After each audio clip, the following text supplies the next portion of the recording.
Hi students, Central Government job வேணுமா NI வயசுல 10th ஈஸியா எழுதி பாஸ் பண்ணிரலாங்க.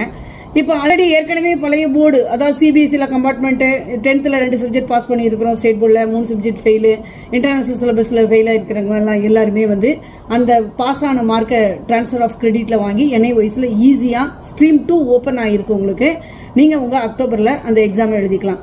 என்ன மேம் ஆன் டிமாண்டுக்கும் ஸ்ட்ரீம் 2க்கும் என்ன டிஃபரண்ட் அப்படின்னு கேப்பீங்க.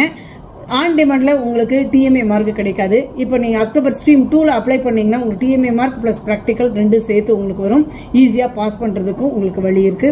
சோ ஸ்டூடெண்ட்ஸ், ஸ்ட்ரீம் 2 ஜூலை 31 வரைக்கும் ஓபன் ஆயிருக்கு. அத ஆப்பர்ச்சுனிட்டியை நீங்க மிஸ் பண்ணாம யூஸ் பண்ணிக்கோங்க. தமிழ்நாடு ஸ்டேட் கவர்மெண்ட் ஜாப் தான் வேணும், குரூப் 1லாம் எழுதணும், குரூப் 2லாம் எழுது, இதெல்லாம் செல்லுமா செல்லாதா இந்த டவுட்லாம் இருந்தா NI வயசுக்கு வரவே வராதீங்க. தமிழ்நாடு ஸ்டேட் கவர்மெண்ட் போர்டுல இப்போ அனௌன்ஸ் பண்ணிருக்காங்க. ஒரே மாசத்துல இப்ப ஜூலைல சப்ளிமெண்டரி எக்ஸாமோட உங்களுக்கு வைக்கிறாங்க. அந்த எக்ஸாமை நீங்க எழுதி ஒரே மாசத்துல நீங்க வந்து 10th ஸ்டாண்டர்ட் த்ரூ பண்ணலாம் ஸ்டேட் போர்டுல.